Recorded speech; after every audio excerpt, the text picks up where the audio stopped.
কতজনের উত্তর হ্যাঁ।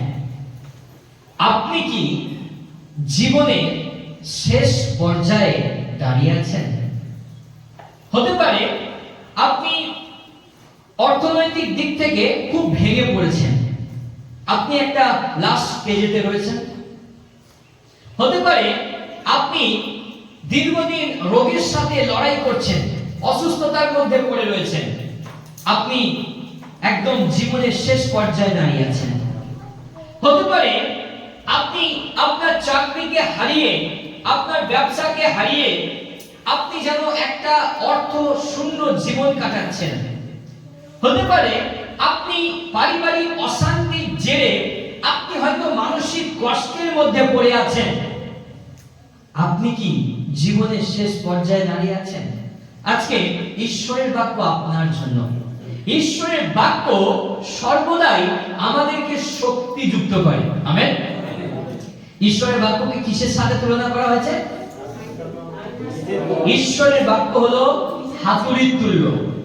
ঈশ্বরের বাক্য হলো আয়নার মতো, দর্পণের ন্যায় আমাদের আত্মিক চেহারাকে দেখতে সাহায্য করে। ঈশ্বরের বাক্য মধু মৌচাকের রস অপেক্ষা মিষ্টত্ব, আত্মিক খাদ্য, যা আমরা ভোজন করে আমাদের আত্মাকে পরিতৃপ্ত করে থাকি। আমেন। ঈশ্বরের বাক্য প্রস্তরময় হৃদয়কে ভেঙে দিতে পারে। ঈশ্বরের বাক্য আলো স্বরূপ। যখন আমরা ঈশ্বরের বাক্যকে শ্রবণ করি আর তখন আমাদের অন্ধকার জীবন প্রভুর আলোয় আলোকিত হয়ে ওঠে। হালেলুয়া। আজকে যাদের বিশ্বাস কমজোরি হয়ে গেছে, আজকে যারা সর্বশান্ত হয়ে গেছে, আজকে যারা কঠিন পরিস্থিতি থেকে লড়াই করছেন, ঈশ্বরের বাক্য আপনাদেরকে শক্তি যোগাবে। চলুন আমরা দেখি প্রথম রাজাবলী 17 অধ্যায় 7 থেকে 16 পদ। প্রথম রাজাবলী তার 17 অধ্যায় 7 থেকে 16 পদ।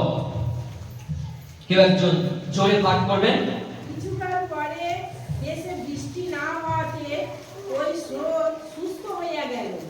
পরে তাহার নিকটে সদাপ্রভু এই বাক্য উপস্থিত হইল, তুমি উঠো, চিদনের অন্তর্বাসী সারিপথে গিয়া সেখানে বাস করো। দেখো, আমি তথায় এক বিধবাকে তোমার খাদ্য দ্রব্য জগাইবার আজ্ঞা দিয়েছি। তখন তিনি উঠিয়া সারিপথে যাত্রা করিলেন, আর যখন সেই নগরের দ্বারে উপস্থিত হইলেন, দেখো, সেই স্থানে এক বিধবা কাষ্ঠ কুড়াইতেছে। তিনি তাহাকে ডাকিয়া কহিলেন, বিনয় করি, তুমি একটি পাত্র করিয়া কিঞ্চিৎ জল আনো, আমি পান করিব। সেই স্ত্রীলোকটি তাহা আনিতে যাইতেছে। ইতিমধ্যে তিনি তাহাকে ডাকিয়া কহিলেন, বিনয় করি, আমার জন্য এক খণ্ড রুটি হাতে করিয়া আনি। সে কহিল, তোমার ঈশ্বর জীবন্ত সদাপ্রভু দিব, আমার ঘরে একটিও পিষ্টকও নাই, কেবল জ্বালায় এক মুষ্টি ময়দা ও ভাঁড়ে কিঞ্চিৎ তৈল আছে। আর দেখো, আমি খান 2 কাষ্ঠ কুড়াইতেছি, তাহা লইয়া গিয়া আমার ও আমার ছেলেটির জন্য উহা পাক করিব, পরে আমরা তাহা খাইয়া মরিব। আমেন। আমেন। এই অংশ থেকে কতজন এর আগে প্রচার শুনেছেন? একটু হাত তুলি। কিঞ্চিৎ আমরা শুনেছি। ঈশ্বরের বাক্য যত আমরা বারবার পাঠ করব, একই অংশ আমরা নতুন শিক্ষাকে লাভ করতে পারি। আমেন। এখানে আমরা এলীয় ভাওবাদীর ঘটনাকে দেখতে পাই এবং সারিফার বিধবার ঘটনাকে আমরা দেখতে পাই।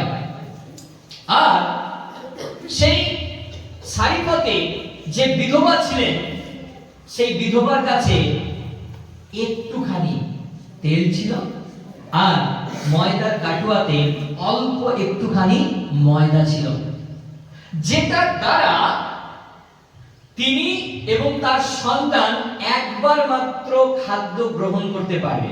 কতবার? একবার।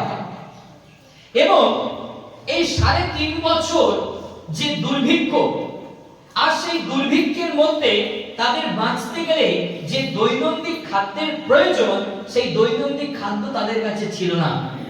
সেই সারিফার বিধবার কাছে অল্প একটু তেল ছিল আর একটুখানি ময়দা ছিল। আর বাইবেলের দুষ্ট রাজার নাম কি? আহাব রাজা। আর এলিও ভাববাদীর মাধ্যমে ঈশ্বর চেতনা দিয়েছিলেন যে 3.5 বছর দুর্ভিক্ষ দেখা দেবে, কোনো বৃষ্টি হবে না।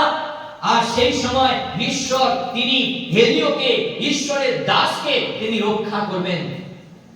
আর সেই এলিওকে সদাপ্রভু কার কাছে পাঠিয়েছেন? সারিফার বিধবার কাছে পাঠিয়েছেন। দেখুন 9 পদে বলছে, এলিওকে ঈশ্বর সদাপ্রভু বলছে, তুমি ওঠো, সিদনের অন্তঃপাতি সারিফতে গিয়া সেখানে বাস করো। দেখো, আমি কথায় এক বিধবাকে তোমার খাদ্যদ্রব্য যোগাইবার আজ্ঞা দিয়েছি। ঈশ্বর সদাপ্রভু এলিওকে কার কাছে পাঠাচ্ছেন? সারিফার বিধবা, যার কাছে অল্প একটুখানি তেল রয়েছে আর অল্প একটু ময়দা রয়েছে। আর তিনি সেটা দিয়ে তার সন্তান এবং তার নিজের জীবনকেই বাঁচাতে পারবে না, কিন্তু ঈশ্বর সদাপ্রভু এলিওকে সেই সারিফার বিধবার কাছে পাঠাচ্ছেন। কেন? অনেক সময় আমাদের জীবনে যখন কঠিন পরিস্থিতি আসে, তখন আমরা নিজেদের জন্য চিন্তা করি। যদি ধরুন হঠাৎ লকডাউন পড়ে গেছে, আপনার প্রথম করণীয় কাজ কি হবে? ব্যাংকের টাকাগুলো তুলে নিয়ে আসা এবং বাড়িতে রেখে দেওয়া। আর কতদিন লকডাউন চলবে আপনি জানেন না, আপনি কঠিন সময়ে সেই অর্থকে আপনি ব্যয় করতে পারবেন। যদি ধরুন চারিদিকে লকডাউন পড়ে গেছে আর আপনার কাছে 1000 টাকাই রয়েছে, কেউ অসহায় পরিস্থিতিতে এসে আপনার কাছে টাকা চাইছে, আপনি কি দেবেন? হয়তো সকলের সাক্ষাতে বলছেন হ্যাঁ, কিন্তু বাস্তবিক সেই উত্তরটা নাই আসবে। তার কারণ কঠিন পরিস্থিতি, চারিদিকে প্রতিকূল পরিস্থিতি, আর লকডাউন কবে আবার সবকিছু স্বাভাবিক হবে আপনি জানেন না। ঠিক একই রকম ভাবে সেই দুর্ভিক্ষের সময় 3.5 বছর বৃষ্টি হবে না, কোনো শস্য ফলবে না, তারা কিভাবে নিজেদের জীবনকে তারা কাটাবে? সেই বিধবা তিনি কাষ্ঠ কুড়াচ্ছেন, কাঠ কুড়াচ্ছেন। কেন? তার সন্তান এবং তার জন্য রুটি বানানোর জন্য। আর তিনি মনে মনে ডিসিশন নিয়েছে যে এই অল্প একটু ময়দা আর অল্প একটু তেল দিয়ে আমি এবং আমার সন্তান একবার খাদ্যকে গ্রহণ করব এবং তারপর আমরা মারা যাব। তাদের সিদ্ধান্ত তারা নিয়েছে। দেখুন যদি আমরা 16 পদটা দেখি, সেখানে বলছে 12 পদ বলছে, তোমার ঈশ্বর জীবন্ত সদাপ্রভুর দিব্য, আমার ঘরে একটি পিষ্টকও নাই, কেবল জ্বালায় 1 মুষ্টি ময়দা ও ভাঁড়ে কিঞ্চিত তৈল আছে। আর দেখো, আমি খান 2 কাষ্ঠ কুড়াইতেছি, তাহা লইয়া গিয়া আমার ও আমার ছেলেটির জন্য উহা পাক করিব, পরে আমরা তাহা খাইয়া মরিব। তার মানে সেই বিধবা জানে যে আমরা একবার খাদ্য গ্রহণ করার পর আমাদের আর কোনো খাদ্যদ্রব্য নেই, এরপর আমাদেরকে মৃত্যুবরণ করতে হবে। আমরা ওই 2 কাঠ জ্বালিয়ে 2 রুটি করে আমি এবং আমার সন্তান একটি রুটিকে ভোজন করব, তারপর আমরা মারা যাব। কিন্তু ঈশ্বর ওই অল্প একটু ময়দা, 1 মুষ্টি ময়দা আর অল্প একটু তেল আছে এমন ব্যক্তির কাছে কেন এলিও ভগবাদীকে পাঠালেন? কেন? কারণ ঈশ্বর তিনি কঠিন পরিস্থিতিতে তার দাসদেরকে এই জন্য প্রেরণ করেন যেন তার মাধ্যমে আপনি আশীর্বাদকে লাভ করতে পারেন। হালেলুয়া! জোরে বলি হালেলুয়া! সামান্য হয়তো আজকে আপনি কঠিন পরিস্থিতির মধ্যে লড়াই করছেন, তিনি যেমন লড়াই করছিলেন, চারিদিকে দুর্ভিক্ষ, খাদ্যের অভাব, কোথাও খাদ্যদ্রব্য নেই, 1 মুষ্টি ময়দা, অল্প একটু তেল, আর তিনি তার জীবনকে দেখতে পাচ্ছেন যে এইটা একবার গ্রহণ করার পর আমরা মারা যাব। ঠিক একই ভাবে খ্রিস্টকে আমার প্রিয় মণ্ডলী, স্নেহের প্রিয় ভাই ও বোনেরা, আমরাও অনেক সময় লড়াই করি। হয়তো আপনি মানুষকে বিশ্বাস করছেন এবং বারবার আপনি ঠকে যাচ্ছেন। আপনার বিশ্বাস কমজোরি হয়ে গেছে, আপনার বিশ্বাস অল্প হয়ে গেছে। আপনি আশেপাশে আপনার ভাই বোনেদেরকে, আপনি আশেপাশে আপনার মেম্বারদেরকে আপনি বারবার বিশ্বাস করছেন এবং সে আপনাকে বারবার ঠকাচ্ছে, তারা আপনাকে বারবার দুঃখ দিচ্ছে। আপনার বিশ্বাস কমজোরি হয়ে গেছে, বিশ্বাস কমে গেছে। একটুখানি বিশ্বাস, হয়তো আপনি বারবার ভরসা করছেন কিন্তু সেই ভরসার ফল আপনি দেখতে পাচ্ছেন না। আপনার কাছে ভরসার লিমিটেশন খুব কম হয়ে গেছে। কিন্তু আজকে ঈশ্বর ওই অল্প একটু বিশ্বাস, ওই অল্প একটু ভরসা, ওই অল্প একটু আশাকে তিনি বৃদ্ধি করতে চলেছেন। হালেলুয়া। আপনার জীবনের যে শূন্যতা, আপনার জীবনে যে কমজোরি, আপনি হয়তো দীর্ঘদিন প্রার্থনা করছেন, ঈশ্বরের কাছে আপনি বিনতি করছেন, কিন্তু আপনি সুস্থতা, সফলতা, আশীর্বাদকে দেখতে পাচ্ছেন না। আপনি হৃদয় থেকে হয়তো ভেঙে পড়েছেন, আপনার বিশ্বাস কমজোরি হয়ে গেছে, অল্প হয়ে গেছে। আজকে প্রভু সেই অল্প বিশ্বাসকে তিনি বৃদ্ধি করতে চলেছেন। হালেলুয়া। এই রকম কঠিন পরিস্থিতিতে আপনি কি করবেন? যখন এই রকম জীবনের শেষ পর্যায়ে আপনি পৌঁছেছেন, আপনার বিশ্বাস অল্প একটু বিশ্বাস হয়েছে, অল্প একটু ভরসা হয়েছে, অল্প একটু আশা হয়েছে, আপনি কঠিন পরিস্থিতিতে কি করবেন? সর্বপ্রথম ঈশ্বরকে আপনার জীবনে গুরুত্ব দিন। কাকে? ঈশ্বরকে। যখন আপনার জীবন থেকে সমস্ত কিছু শেষ হয়ে গেছে, যখন আপনি কঠিন পরিস্থিতির মধ্যে লড়াই করছেন, আপনি কোনো মানুষের উপরে নয়, কিন্তু প্রথম আপনি নির্ভর রাখুন ঈশ্বর সদাপ্রভুর উপরে। হালেলুয়া। ঈশ্বরের বাক্য বলছে, আমি তোমাকে তোমার মাতৃগর্ভ হইতে পক্ষ কেশ পর্যন্ত আমি জীবন্তশ্বর সদাপ্রভু, আমি তোমাকে বহন করিব। হালেলুয়া। মথি লিখিত সুসমাচার 28 অধ্যায় 19-20 পদে বলছে, আমি সেই প্রভু যীশু খ্রিস্ট, আমি যুগান্ত পর্যন্ত প্রতিদিন তোমাদের সঙ্গে সঙ্গে আছি। হালেলুয়া। তিনি প্রত্যেকটা দিন আপনার সঙ্গে আছেন, তিনি প্রত্যেকটা পরিস্থিতিতে আপনার সঙ্গে আছেন এবং তিনি আপনাকে আশীর্বাদ করতে চান। হালেলুয়া। জোরে বলি হালেলুয়া। হালেলুয়া।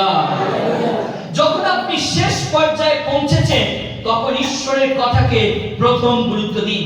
আপনার জীবনে এই পরিস্থিতি ঈশ্বর নিয়ে এসেছেন, ঈশ্বর আপনার জীবনে এই কঠিন পরিস্থিতি নিয়ে এসেছেন, এটা বিশ্বাস করুন।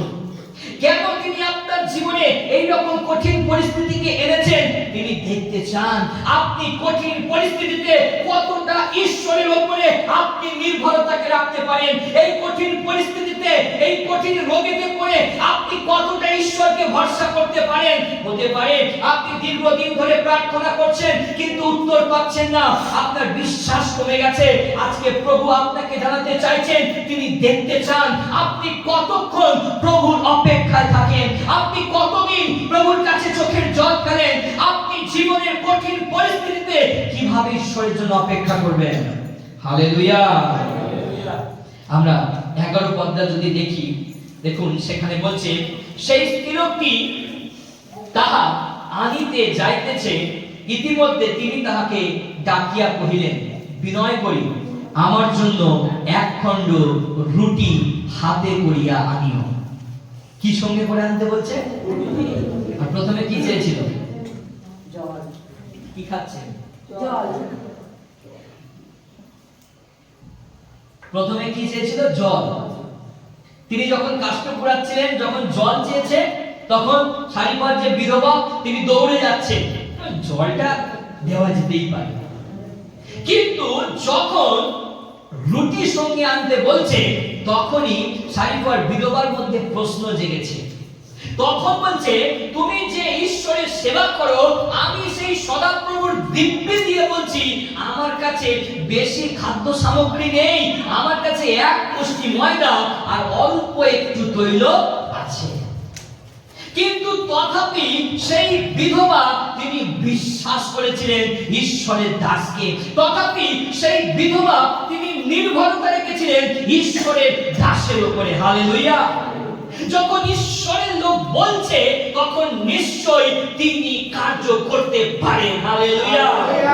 আপনি কঠিন পরিস্থিতিতে আপনি আপনার নির্ভরতা, আপনার বিশ্বাস, আপনার ভরসা আপনি প্রভু যীশু খ্রিস্টের উপরে রাখতে পারেন।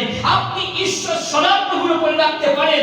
হয়তো অল্প একটু বিশ্বাস আপনার জেগে আছে, অল্প একটু আশা বাতি আপনার অন্তরে জ্বলছে, অল্প একটু আশার প্রদীপ আপনার অন্তরে জ্বলছে। মনে হয় কিভাবে আমি আমার সংসারকে চালাবো, কিভাবে আমি আমার জীবনকে চালাবো, কিভাবে আমি আমার কর্মক্ষেত্রকে চালাবো, কিভাবে এত মানুষকে নিয়ে আমি চলবো, আপনি চিন্তা করছেন। কিন্তু এই কঠিন পরিস্থিতিতে ঈশ্বরের বাক্য দ্বারা আমি বলতে চাই, সেই সারিফার বিধবার মতো আপনি ঈশ্বরকে গুরুত্ব দিন, আপনি ঈশ্বরকে বিশ্বাস করুন। যিশু তার 1:9 তিনি যিশুকে কি বলেছিলেন? মহাভয়ে ভীত কি নিরাশ হইও না। তুমি যে কোনো স্থানে যাবে, আমি তোমার ঈশ্বর, আমি তোমার সহবর্তী। তিনি আপনার সাথে সাথে রয়েছেন, তিনি আপনার সঙ্গে সঙ্গে রয়েছেন। আপনি যদি কঠিন পরিস্থিতির মধ্যে আছেন, ঈশ্বর সমস্ত কিছুই জানেন। হালেলুয়া। 38 বছরের রোগী, সে 38টা বছর ধরে অপেক্ষা করছিল। কেউ তার কষ্ট বোঝেনি, কেউ তার অন্তরের ব্যথাকে বোঝেনি। এমন কোন প্রিয়জন নেই যে তাকে একটু সাহায্য করে ওই পুষ্করিণীতে নামার জন্য। কিন্তু যীশু খ্রিস্ট ঠিক তার অন্তরের কষ্টকে বুঝেছিলেন। যীশু খ্রিস্ট ঠিক সেই 38 বছরের রোগীর কাছেই গেলেন। ওই পুষ্করিণীর পাড়ে অনেক ব্যক্তি বসেছিলেন, অনেক ব্যক্তি সেখানে অপেক্ষা করছিলেন। শুষ্কাঙ্গ, অন্ধ, খঞ্জ, বোবা, অনেক মানুষ ওই পুষ্করিণীর পাড়েতে বসে অপেক্ষা করছিল কখন স্বর্গদূত নেমে আসবে আর জল কম্পিত হবে, আমি ওই পুষ্করিণীতে নামবো। কিন্তু যিশু কার কাছে পৌঁছালেন? ওই 38 বছরের রোগীর কাছে। তার কারণ কি? যিশু খ্রিস্ট আমার আপনার পরিস্থিতি জানেন। যিশু খ্রিস্ট আমার আপনার হৃদয়ের সমস্ত পরিস্থিতিকে তিনি জ্ঞাত আছেন। সেই কঠিন পরিস্থিতিতে আপনি নির্ভরতা রাখুন ঈশ্বর সদাপ্রভুর উপরে। হালেলুয়া। জোরে বলি হালেলুয়া, হালেলুয়া, হালেলুয়া। দ্বিতীয় বিষয়, ঈশ্বর কঠিন পরিস্থিতিতে কথা বলেন, কিন্তু আমরা ঈশ্বরের বাক্য শুনতে পাই না। যখন আপনি অভাবের মধ্যে রয়েছেন, যখন আপনি সমস্যার মধ্যে রয়েছেন, যখন আপনি বিপদের মধ্যে রয়েছেন, আপনি ঈশ্বরের রব শোনার চেষ্টা করবেন। আপনি ঈশ্বরের আওয়াজকে শুনুন, ঈশ্বরের রবকে আপনি শ্রবণ করুন। কিন্তু আমরা অনেক সময় ঈশ্বরের রবকে শুনতে পাই না। দেখুন, ওই সারিফার বিধবার সঙ্গে ঈশ্বর কথা বলতে চেয়েছিলেন, কিন্তু ওই বিধবা সেই রবকে শুনতে পায়নি। যদি আমরা দেখি, স্পষ্ট লেখা আছে 9 পদে, যদি আপনি পাঠ করেন, সেখানে কি বলছে?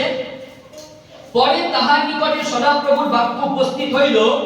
এলিয়কে সদাপ্রভু বলছে, তুমি ওঠো, সিদনের অন্তঃপাতি সারিফতে গিয়া সেখানে বাস করো।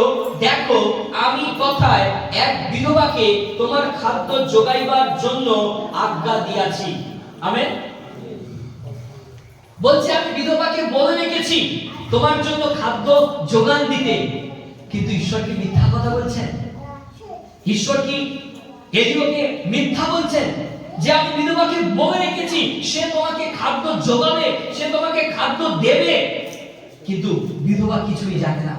যখন বিধবার কাছে পৌঁছেছে, তখন বিধবা বলছে, আমার কাছে অল্প এক মুঠো ময়দা আর অল্প একটু তৈল আছে। তাহলে কি ঈশ্বর বিধবাকে বলেনি? হ্যাঁ প্রিয় মণ্ডলী, ঈশ্বর কঠিন পরিস্থিতিতে আমাকে আপনাকে আশীর্বাদ করার জন্য অনেক কিছু বলতে চান।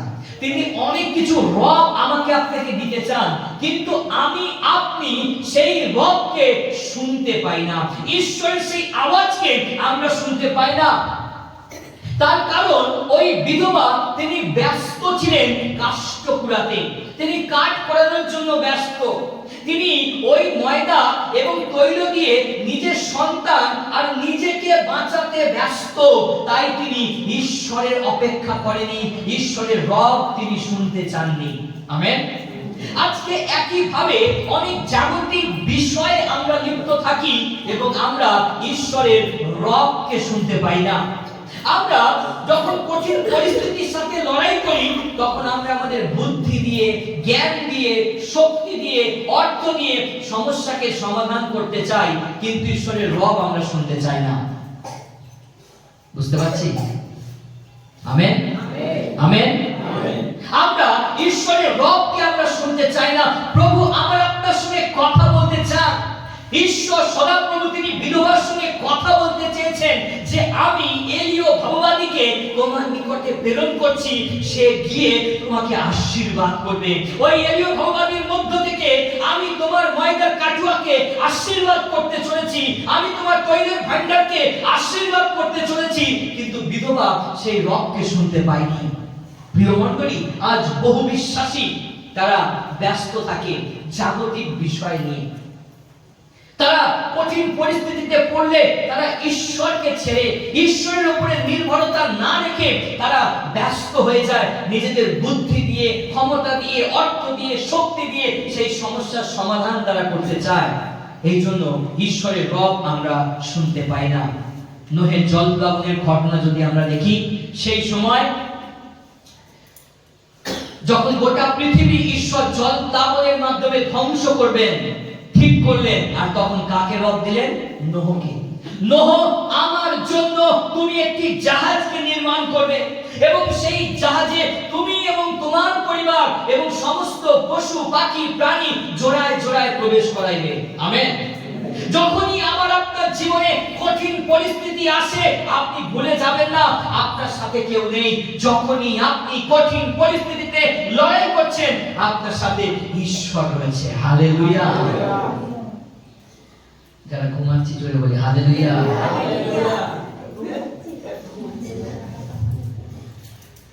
Amen, hallelujah. যখন আমরা কঠিন পরিস্থিতিতে থাকি, তখন আমরা ভাবি ও আমার পাশে কে নেই, ও আমার পাশে লালু নেই, ভুলু নেই, কালু নেই। আমরা হতাশ হয়ে পড়ি। লালু, ভুলু, কালু আপনার জীবনে কিছু রচনা করবে না। যিনি আপনার জীবনকে রচনা করেছেন, যিনি আপনাকে বাঁচিয়ে রেখেছেন, যিনি বিজয়দাকে জীবন দিয়েছেন, যিনি পরম ভট্টাচার্যকে জীবন দিয়েছেন, যিনি লাসারকে জীবন দিয়েছেন, সেই প্রভু যিশু খ্রিস্ট আজও আপনার সাথে রয়েছেন। হালেলুয়া। অল্প একটু ময়দা আর অল্প একটু তেল, এক মুষ্টি ময়দা, অল্প একটু তেল, সেই সময় ঈশ্বর তিনি কথা বলতে চাইলেন, তিনি রব দিচ্ছেন যেন ওই সারিপথ বিধবার সঙ্গে তিনি কথোপকথন করতে পারেন, কিন্তু তিনি সেই রবকে শুনতে পাননি। যদি আজকে আপনি জীবনের কঠিন পরিস্থিতিতে দাঁড়িয়ে আছেন, আজকে আপনি ঈশ্বরের রব শোনার চেষ্টা করুন। আজকে আপনি ঈশ্বরের আওয়াজকে শোনার চেষ্টা করুন। প্রভু আপনার জন্য নতুন কিছু রচনা করছেন। হালেলুয়া। তৃতীয় বিষয়, ঈশ্বরের জন্য ব্যবহার করতে শিখুন, তবেই আপনি আশীর্বাদকে লাভ করতে পারবেন। আমেন। আমরা কি করি? প্রথম, এই বোতল আমার, এই জল আমার, এই টেবিল আমার, এই ঘর আমার। প্রথম আপনার জীবনের পতনের প্রথম কথা হলো আমার। আপনার কিছুই নেই। আপনি যে পৃথিবীতে বাস করছেন সেটাও ঈশ্বরের। হালেলুয়া। যে জীবন নিয়ে আপনি যে সাজুগুজু করছেন, এই দেহ, এটাও ঈশ্বরের। আমেন। সব কিছু ঈশ্বরের দেওয়া দান। আমরা জাগতিক ভাবে চলতে গেলে আমরা অনেক কিছু ভাবি, এটা আমার, ওটা আমার। আমরা প্রভুর কাজে ব্যবহার করতে চাই না। কিন্তু দেখুন, আজকে ঈশ্বরের বাক্য দ্বারা শিক্ষা লাভ করতে পারি, ঈশ্বরের জন্য ব্যবহার করতে শিখুন। আপনি আপনার দেহকে ঈশ্বরের কাজে ব্যবহার করুন, ঈশ্বর আপনাকে দীর্ঘ পরমায়ু প্রদান করবেন। হালেলুয়া। আপনি আপনার শক্তিকে ঈশ্বরের কাজে ব্যবহার করুন, তিনি আপনাকে দুর্বল থেকে আবার সবল করবেন। হালেলুয়া। আপনার যখন শক্তি আছে, তাকাত আছে, আপনি তখন বড় বড় পাথর বইছেন, টাকা ইনকাম করছেন, মাংস খাচ্ছেন, দুর্বল হচ্ছেন, মারা যাচ্ছেন। মানুষ শুধু সুখ চায়, অভিলাষ চায়। বিধবা, সারিফার বিধবা, তিনি চিন্তা করে রেখেছেন, অন্যকে বাঁচানোর চিন্তা নয়, কিন্তু তার চিন্তা, তার ভাবনা, এই দুটো রুটি আমি এবং আমার সন্তান দুজনে ভোজন করব আর আমরা মারা যাব। তাদের চিন্তা ব্যক্তি কেন্দ্রিক চিন্তা, কিন্তু তারা অন্যের জন্য চিন্তা করেনি। প্রিয় মণ্ডলী, ঈশ্বরের জন্য যখন আমি আপনি আমার আপনার শক্তিকে, বুদ্ধিকে, অর্থকে, সম্পদকে আমরা যখন ব্যবহার করি তখন ঈশ্বর তা বৃদ্ধি করেন। হালেলুয়া। আমরা যদি দেখি দ্বিতীয় রাজাবলী 4 অধ্যায় 9 থেকে 11 পদ, সেখানে আমরা সুনেমিয়া স্ত্রীলোকের ঘটনা দেখতে পাই। আর সেই সুনেমিয়া স্ত্রীলোকটি একটি কুঠিরকে নির্মাণ করেছিলেন, একটি ঘরকে প্রস্তুত করেছিলেন। কিসের জন্য? যেন সেখানে এলিশা ভাববাদী তিনি যখন সেই পথ থেকে যাবেন, তিনি যেন সেখানে আসেন এবং সেখানে বিশ্রাম গ্রহণ করতে পারেন। হালেলুয়া। আমরা যখন ঘর বাড়ি প্রস্তুত করি, আমরা সমস্ত কিছু প্ল্যানিং করি, কিন্তু যেখানে বসে আপনি প্রার্থনা করবেন, আগে সেই ঘরটিকে প্রস্তুত করুন। হালেলুয়া। আপনি আপনার জীবনে সমস্ত ভবিষ্যতের চিন্তা করেছেন, কিন্তু সমস্ত পলিসি মারা গেলে 3 লাখ 6 লাখ 10 লাখ টাকা দেবে, কিন্তু অনন্ত জীবন দেবে প্রভু যীশু খ্রিস্ট। হালেলুয়া। আমরা কত ভবিষ্যতের চিন্তা করি। চারিদিকে যারা আমরা ভালো ভালো চাকরির মধ্যে আছি, আমরা নিজেদের সেটেলমেন্ট করতে চাই, কিন্তু আজকে ঈশ্বরের বাক্য শিক্ষা দিচ্ছে ঈশ্বরের জন্য ব্যবহার করতে শিখুন। আপনি ঈশ্বরকে যেটা দেবেন, ঈশ্বর কখনো কারোর কাছে ঋণী থাকেন না। হালেলুয়া। আপনি ঈশ্বরকে যা কিছু দেবেন, ঈশ্বর তা বহুগুণে আপনাকে ফেরত দেবেন। আপনি যখন ঈশ্বরের জন্য কিছু ব্যবহার করবেন, ঈশ্বর সেখান থেকে বৃদ্ধি প্রদান করবেন। হালেলুয়া। ওই সারিফার বিধবা, তার জীবন দেখুন আমাদেরকে আজকে শিক্ষা দেয়। একটুখানি তেল, 1 মুষ্টি ময়দা, আর সেটাকে নিয়ে তিনি যখন এলীয় ভাববাদীর কথা অনুযায়ী তার জন্য রুটি প্রস্তুত করে নিয়ে আসলেন, তখন ঈশ্বরের বাক্য কি বলছে? 16 পদে দেখুন, বলছে সদাপ্রভু এলিয়ের দ্বারা যে বাক্য বলিয়াছিলেন, তদ অনুসারে ওই ময়দার জ্বালা শূন্য হইল না, তৈলের ভাঁড় শুকাইল না। আমেন। হালেলুয়া। সেই বিধবা যদি এলীয় ভাববাদীর জন্য চিন্তা না করতেন, যদি প্রভু দাসের জন্য চিন্তা না করতেন, প্রভুর রবকে না শুনতেন, প্রভুর কথাকে গুরুত্ব না দিতেন, তাহলে 3.5 বছর ওই দুর্ভিক্ষের মাঝে তিনি রক্ষা পেতেন না। আমেন। তারা মারা যেত, ওই একটি মাত্র রুটি তারা ভোজন করে মারা যেত। কিন্তু অল্প হতে পারে আপনার কাছে অল্প একটু অর্থ রয়েছে, আপনি দিন প্রতিদিন অসুস্থতায় হয়তো আপনার শরীরটা জরাজীর্ণ হয়ে গেছে, আপনি বিছানায় শুয়ে আছেন। বিজয়দা তখন বিছানায় শুয়ে শুয়ে কি বলছে হসপিটালে? প্রভু, এই ছুঁইগুলো আমার গায়ে যাচ্ছে না, কিন্তু যদি আমি বাঁচতে পারি তাহলে কোথায় যাব? চার্চে যেতে পারবো। হালেলুয়া। অল্প একটু শক্তি, প্রভু তুমি আমাকে আরো শক্তি দাও যেন আমি তোমার গৃহে যেতে পারি। আর তিনি শক্তি দিয়েছেন। জোরে করে তালি দিই হালেলুয়া।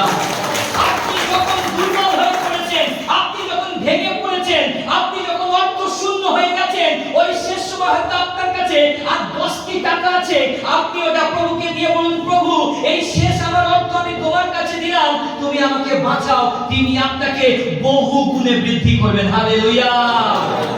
যখন আপনার জীবনে কঠিন পরিস্থিতি আসে, আর তখন আমরা শেষ সম্বলকে আঁকড়ে ধরে বাঁচতে চাই, আর তখনই আপনার জীবনে আত্মিক মৃত্যু ঘটে।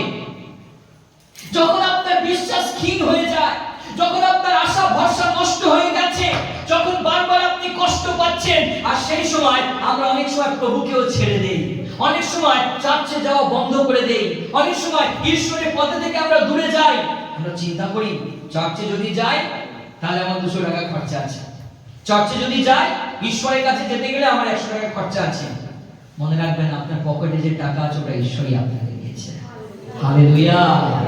তিনি আপনাকে বাঁচিয়ে রেখেছেন। আপনি যদি আজ রাতে মারা যান, পকেটের টাকা পকেটেই থাকবে, আপনার সন্তান বার করে নিয়ে নেবে, আপনি খালি এসেছেন খালি চলে যাবেন। আমেন। ইয়োব কি বলছে? আমি মাতার গর্ভ হইতে উলঙ্গ আসিয়াছি, আর উলঙ্গই ফিরিয়া যাইব। আমেন। আমরা কিছু সাথে করে আনিনি। এই পৃথিবীতে যা কিছু আমরা ভোগ করছি সবই প্রভুর অনুগ্রহ। হালেলুয়া। আপনি প্রভুর জন্য ব্যবহার করতে শিখুন। চতুর্থ বিষয়, ঈশ্বর আমাদের কঠিন পরিস্থিতিগুলোকে জানেন। ঈশ্বর আপনার জীবনের কঠিন পরিস্থিতি জানেন। আমরা যখন হাত বাড়াতে যাই, আমরা যখন প্রভুর জন্য কিছু করতে যাই, তখন অনেকের মধ্যে এই প্রশ্ন আসে, আমি যেটা করছি আমি সফল হতে পারবো তো? অনেক সময় আমরা চিন্তা করি যে আমি এই কাজটা করতে যাচ্ছি, যদি আমি ব্যর্থ হয়ে যাই তাহলে আমার এই শেষ সম্বলটাও হারিয়ে যাবে। কিন্তু আজকে ঈশ্বরের বাক্য দ্বারা বলতে চাই, ঈশ্বর আপনার জীবনের কঠিন পরিস্থিতি জানেন। ঈশ্বর কেন ওই সারিপথের বিধবার কাছে এলিয়কে পাঠিয়েছিলেন? কারণ ঈশ্বর জানেন এলিয় ভগবানের দ্বারা আমি ওই সারিপথ বিধবাকে আমি রক্ষা করব, তাকে নতুন জীবন দেব, এই দুর্ভিক্ষের মাঝে আমি তাকে বাঁচাবো। আর এই জন্য ঈশ্বর এলিয় ভগবানকে পাঠিয়েছেন। আমেন। ধরুন আপনি রান্না বান্না সেরে খাওয়া দাওয়া করে আপনি ঘুমিয়ে পড়েছেন। এই সময় আপনি অভাবের মধ্যে দিন কাটাচ্ছেন। আপনার কাছে টাকা নেই, ঘরে চাল নেই, কোনো সবজি নেই, কিছু নেই। ঈশ্বরের দাস কোন একজন পালক পুরোহিত হয়তো আপনার বাড়িতে এসে বলছেন, আজকে আমি আপনার বাড়িতে খাওয়া দাওয়া করতে চাই, আজকে রাত্রে আমি আপনার বাড়িতে থাকতে চাই।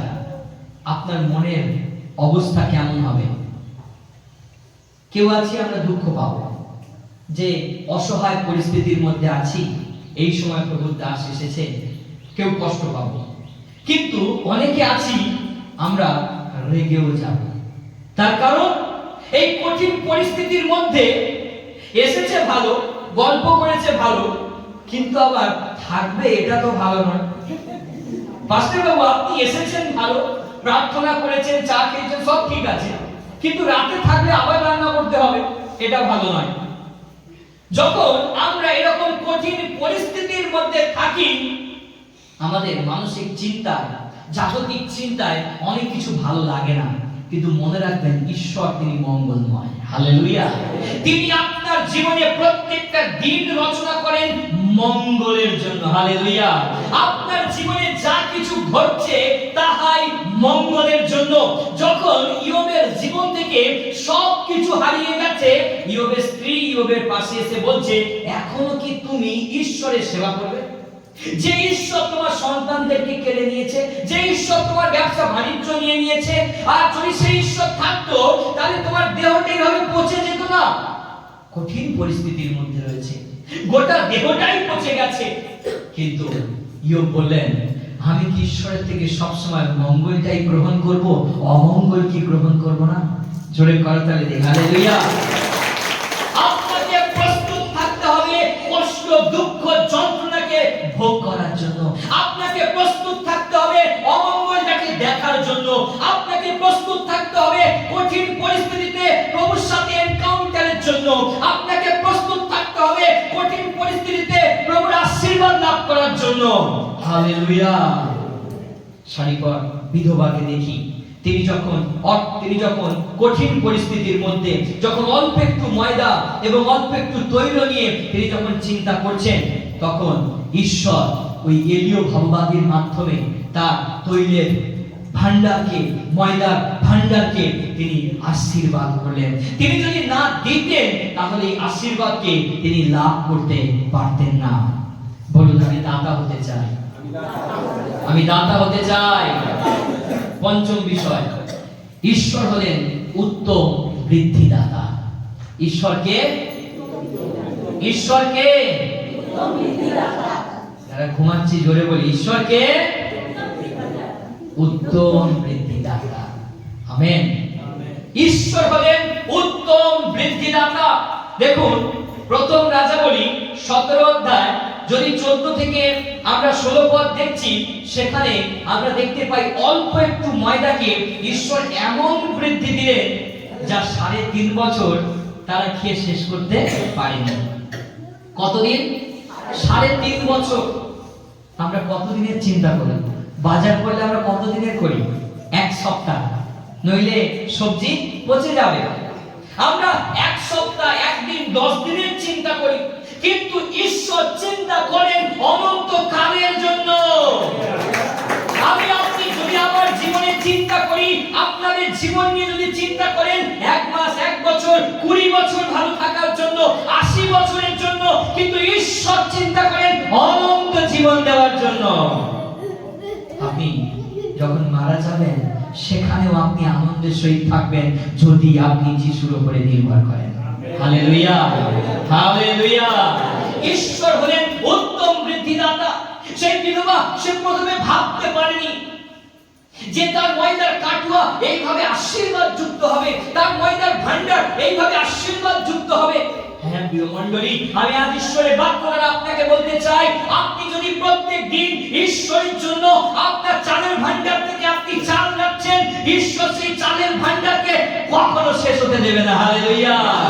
যদি আপনি প্রত্যেক দিন আপনার অর্থ থেকে আপনি ঈশ্বরের জন্য অল্প কিছু তুলে রাখছেন, ওই অল্প কিছু প্রভুকে দেওয়ার জন্য, তিনি আপনার অর্থের ভান্ডার কখনো শূন্য হতে দেবেন না। আমরা কেন অভাবে থাকি, কেন সমস্যায় থাকি, কেন খাদ্যের কষ্ট পাই? কারণ আমরা দিতে চাই না। মনে রাখবেন, বৃদ্ধিদাতা ঈশ্বর। হালেলুয়া। 2 ডবল 3 ডবল 4 ডবল হয়ে যাবে টাকা 2 বছরে। দেখবেন সব কোম্পানি একদিন ছেড়ে চলে যাবে, কিন্তু আমি আপনি যে মালিকের তত্ত্বাবধানে রয়েছি, সেই মালিকই হলেন এই পৃথিবীর সৃষ্টিকর্তা। তার কাছেই একদিন সবাইকে যেতে হবে। হালেলুয়া। তিনি কখনো আমাকে আপনাকে ছাড়বেন না। এই পৃথিবী যখন আপনি ত্যাগ করবেন, আপনি যখন চোখ খুলবেন, প্রভু যীশু খ্রিস্টকে দেখতে পাবেন। যদি আপনি তার উপরে আপনার জীবনের সমস্ত নির্ভরতা আপনি আজ রেখে দিয়েছেন। হালেলুয়া। তিনি মনুষ্য নয় যে তিনি মিথ্যা কইবেন, তিনি ঈশ্বর সদাপ্রভু। প্রভু যীশু খ্রিস্ট যখন তিনি প্রচার করছিলেন, যিশুর সাথে সাথে কতজন পুরুষের সংখ্যা? প্রায় 5000 পুরুষ যিশুর সাথে সাথে ঘুরছিলেন। মহিলাদের এবং ছোট ছোট অরণ্য মহিমদের মতো সন্তানদেরকে বাদ দিয়েও 5000। তাদেরকে ধরলে নিশ্চয়ই আরো বেশি হতো।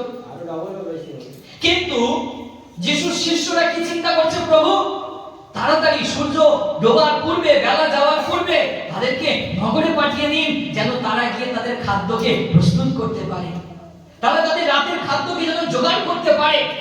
কিন্তু যিশু বলছে, না, তোমরাই তাদের খাদ্যের ব্যবস্থা করো।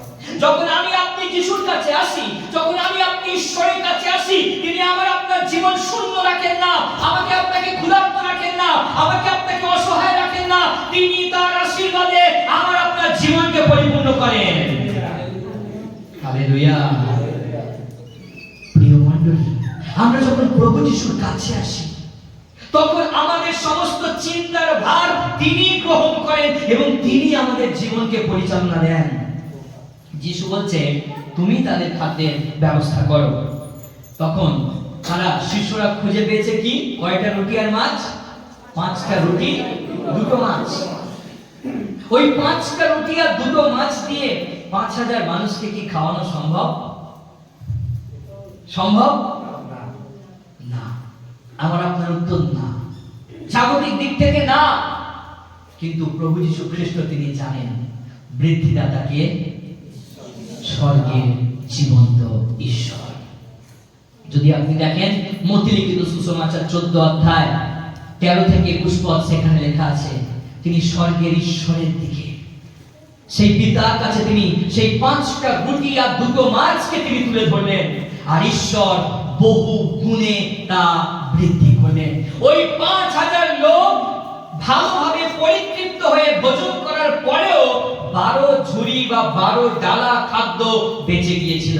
কেন প্রিয় মণ্ডলী 12 ডালা ওই মাছ রুটি বেঁচে গেছে? কারণ যিশুর কয়জন শিষ্য ছিল? 12 জন। কেন 12 ডালা বেঁচেছে? 13 হতে পারতো, 11 হতে পারতো, 10 হতে পারতো। মনে রাখবেন, জল সেচনকারী আপনা জলেই সিক্ত হয়। যদি আপনি প্রভুর জন্য দিচ্ছেন, ওই আশীর্বাদ আপনার জীবনে আসবেই আসবে। আপনি যদি প্রভুর জন্য কিছু বুনছেন, আপনাকে ওটা কাটতে হবেই হবে। আপনি যদি প্রভুর জন্য ভালো কিছু দিচ্ছেন, একটা সময় হয়তো আমি থাকবো না, আপনার পাশের প্রিয়জন থাকবে না, কিন্তু প্রভু আপনাকে তার ফিডব্যাক দেবেনই দেবেন। হালেলুয়া।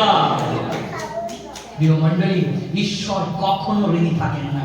দেখুন, সেই সারিপার বিধবা তিনি তার ওই এক মুষ্টি ময়দা এবং অল্প একটু তেল দিয়ে তিনি রুটি তৈরি করলেন এবং যেটা নিজেদের ছিল সেটা ঈশ্বরের দাস এলিয় ভগবানের জন্য নিয়ে আসলেন। আর যখন তিনি নিয়ে আসলেন, ঈশ্বর এমন বৃদ্ধি প্রদান করলেন যে তারা 3.5 বছরেও সেই ময়দার ডালা, সেই তৈলের ভান্ডার শেষ হয়নি। শুধু তারা যে ভোজন করেছে তাই নয়, সারিফার বিধবার সাথে আরো তার প্রতিবেশী, আরো তার প্রিয়জন যারা ছিল, সকলেই সেই খাদ্যকে গ্রহণ করেছে। হালেলুয়া! জোরে বলতে পারি একটু প্রভুর জন্য হালেলুয়া। কি আপনি জীবনের কঠিন পরিস্থিতিতে আছেন? বিশ্বাস অল্প হয়ে গেছে? ওই রকম তৈলের মতো আপনার হৃদয়ে কি বিশ্বাস কমে গেছে? ঈশ্বরের বাক্য বলছে, যদি সরিষা দানার ন্যায় বিশ্বাস থাকে, তাহলে পর্বতকে বলবে পর্বত উপড়ে গিয়ে সমুদ্রে পড়বে। হালেলুয়া! যদি আপনার হৃদয়ে অল্প একটু বিশ্বাস আছে, সরিষা দানার ন্যায় বিশ্বাস আছে, আপনি ওই বিশ্বাস নিয়ে আজকে প্রভুর কাছে যিশুর নামে যা ঘোষণা করবেন, আপনার জীবনে তাই হতে চলেছে। হালেলুয়া! তিনি মঙ্গলময়, তিনি সর্বত্র বিরাজমান ঈশ্বর। তিনি আপনার পরিস্থিতি জানেন। সেই 5টা রুটি এবং 2টি মাছ দিয়ে 5000 লোককে তিনি ভোজন করিয়েছেন। আমার আপনার জীবনে অনেক সময় এরকম কঠিন পরিস্থিতি আসে। যখনই এই কঠিন পরিস্থিতি আসে, আমরা ভেঙে পড়ি, আমরা হতাশ নিরাশ হয়ে যাই, আমরা চিন্তিত হয়ে যাই। ওই সারিফার বিধবার মতো আমরা চিন্তা করতে থাকি, আমরা হয়তো এবারে আমাদের জীবন শেষ হয়ে যাবে। যিশু বলছে, আমি আসিয়াছি যেন তোমরা জীবন পাও, জীবনের উপজয়তা পাও। আমেন। আজকে আপনি যে প্রভু যিশু খ্রিস্টের কাছে এসেছেন, সেই প্রভু যিশু খ্রিস্ট এই জন্য পৃথিবীতে এসেছেন যেন আপনি জীবন পান, জীবনের উপজয়তা পান। আপনার উপচে পড়া জীবন, উপচে পড়া আশীর্বাদ আপনাকে দেওয়ার জন্য যিশু আপনাকে আহ্বান করেছেন। হালেলুয়া! আমরা লাস্ট পয়েন্ট আমরা দেখব, আমরা ঈশ্বরের কার্যে সামান্য দিলে ঈশ্বর বহু গুণে তা আশীর্বাদ করে থাকেন। আমরা ঈশ্বরের কাজে সামান্য দিলে ঈশ্বর বহু গুণে আশীর্বাদ করেন। আজকে আমরা যে মণ্ডলীতে আরাধনা করছি, প্রভুর গৌরব প্রশংসা করছি, সেই আশার আলো চার্চ অফ ক্রাইস্ট যা প্রভু তিনি নির্মাণ করেছেন। আমি আপনি সবাই আমরা সামান্য অল্প অল্প করে দিয়েছি, কিন্তু ঈশ্বর এই গৃহকে, এই মণ্ডলীকে বহু গুণে আশীর্বাদ করেছেন। হালেলুয়া! আপনাদের প্রত্যেকের ওই সামান্য সামান্য ভালোবাসা, সামান্য উপহার প্রভু তিনি গ্রহণ করেছেন এবং তিনি বিশাল বড় একটি গৃহকে, তার মনের মতো একটি মন্দিরকে তিনি প্রস্তুত করেছেন। প্রিয় মণ্ডলী, আমরা যখন প্রভুর কাজে সামান্য দেই, তখন তিনি আমাদেরকে প্রচুর আশীর্বাদ করে থাকেন। 2 করিন্থীয় তার 9 অধ্যায় 6 থেকে 9 পদ কেউ একজন পাঠ করি। 2 করিন্থীয় 9 অধ্যায় 6 থেকে 9 পদ। আপনি যখন ঈশ্বরের জন্য সামান্য কিছু দিচ্ছেন, আপনি যখন ঈশ্বরের জন্য কিছু করছেন, যেন আপনার হৃদয়ে সেই উদারতা থাকে। ওই সারিফার বিধবার মতো আপনার জীবনে যেন নিশ্চয়তা থাকে। আপনি যেন হৃষ্ট চিত্তে প্রভুর জন্য করতে পারেন। আর যখন আপনি হৃষ্ট চিত্তে প্রভুকে কিছু দেবেন, তিনি আপনাকে বৃদ্ধি দেবেন। পাঠ করি। কিন্তু আমি বলি এই যে অল্প পরিমাণে বীজ বুনে সে অল্প পরিমাণে শস্য কাটিবে, আর যে ব্যক্তি আশীর্বাদের সহিত বীজ বুনে সে আশীর্বাদের সহিত শস্য কাটিবে। প্রত্যেক ব্যক্তি আপন আপন হৃদয়ে যেইরূপ সংকল্প করিয়াছে তদনুসারে দান করুন, মনোদুঃখপূর্বক কিংবা আবশ্যক না করিয়া না দিও, কেননা ঈশ্বর হৃষ্টচিত্ত দাতাকে ভালোবাসে। আর ঈশ্বর তোমাদিগকে সর্বপ্রকার অনুগ্রহে উপচয় দিতে সমর্থ, যে সর্ববিষয়ে সর্বদা সর্বপ্রকার প্রাচুর্য থাকা তোমার সর্বপ্রকার সৎকর্মে নিমিত্ত উপচেয়া পড়ে। আমেন। অনুগ্রহ এবং প্রাচুর্য কার হাতে? ঈশ্বরের হাতে। সমস্ত অনুগ্রহ, প্রাচুর্য, অর্থ, সম্পদ সবকিছু ঈশ্বরের হাতে। আপনি যখন হৃষ্টচিত্ত হৃদয়ে, উদার মনে আপনি যখন ঈশ্বরের জন্য কিছু করবেন, তখন ঈশ্বর তিনি আপনাকে তা দেবেন। হালেলুয়া! মালাকি 3:10 যদি দেখেন, সেখানে বলছে তিনি সর্বদা খুলে উপচে পড়া আশীর্বাদ তিনি আপনাকে দিতে চান। আমরা অনেক সময় সেই আশীর্বাদকে আমরা নিতে চাই না। যদি আমরা খালি না করি তাহলে প্রভু আমাদেরকে ভরতে পারবেন না। আমেন। যদি আপনার ময়দা কাঠুয়া যদি খালি না থাকে, প্রভু কেমন ভাবে সেটাকে ভরবেন? যদি আপনার হৃদয় ভান্ডার আপনি বিভিন্ন মন্দ বিষয় দিয়ে ভরে রাখেন, প্রভু আপনার হৃদয়ে বাস করতে পারবেন না। তিনি আপনার হৃদয় ভান্ডারে তার পবিত্র বাক্য তিনি রাখতে পারবেন না। আপনাকে পূর্বে আপনার হৃদয় ভান্ডারকে পরিষ্কার করতে হবে ঈশ্বরের পবিত্র বাক্যের জন্য। ঠিক একই ভাবে আপনাকে প্রথমে ঈশ্বরের জন্য বপন করতে হবে। সেই শরীফর বিধবা তিনি এলীয় ভাববাদীর কথাকে বিশ্বাস করেছিলেন, ঈশ্বরের উপরে তিনি নির্ভরতা রেখেছিলেন। আর যখন তিনি ভরসা করে তার ওই এক মুষ্টি ময়দা এবং অল্প একটু তৈল তিনি ব্যবহার করলেন, তখন ঈশ্বর তা বহু গুণে আশীর্বাদ করলেন এবং তিনি সাথে সাথেই সেই আশীর্বাদকে তিনি দেখতে পেলেন যে 3.5 বছর তাদের খাদ্যের অভাব ঘটেনি। হালেলুয়া। ঈশ্বর সদাপ্রভু, তার কোনো পরিবর্তন নেই। তিনি যেমন ছিলেন আজও আমাদের সাথে একই রকম রয়েছেন। তিনি আব্রাহামের ঈশ্বর, ইসহাকের ঈশ্বর, যাকবের ঈশ্বর, আজও আমার আপনার জীবন্ত ঈশ্বর। হালেলুয়া। ঈশ্বর বলছে, আমি সদাপ্রভু, আমার কোনো পরিবর্তন নাই। তোমরা আমাকে দিয়ে দেখো আমি তোমাদেরকে দিতে পারি কিনা। আপনি যখন ঈশ্বরের জন্য কিছু দেবেন, আপনি যখন এই বিধবার মতো ঈশ্বরের উপরে নির্ভরতা রাখবেন, তখন তিনি আপনাকে বৃদ্ধি প্রদান করবেন। হালেলুয়া। আজকে যে বিষয় আপনি প্রচার শুনলেন, আর তা হলো আপনি কি জীবনের শেষ পর্যায়ে দাঁড়িয়ে আছেন? অল্প একটু বিশ্বাস, অল্প একটু আশা, অল্প একটু ভরসা। আপনি সেই আশা প্রভুর উপরে রাখুন, আপনি বিশ্বাস প্রভুকে করুন, আপনি নির্ভরতা প্রভুর উপরে রাখুন। তিনি আপনাকে পুনরায় আবার তুলে ধরবেন, ওই কঠিন পরিস্থিতি থেকে তিনি আপনাকে উদ্ধার করবেন। তিনি সর্বশক্তিমান এল সাদ্দাই, তিনি আপনার সাথে সাথে রয়েছেন।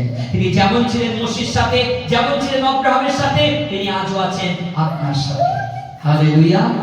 ঈশ্বর তার আপন বাক্যে আপনাদের সকলকে আশীর্বাদ করুন।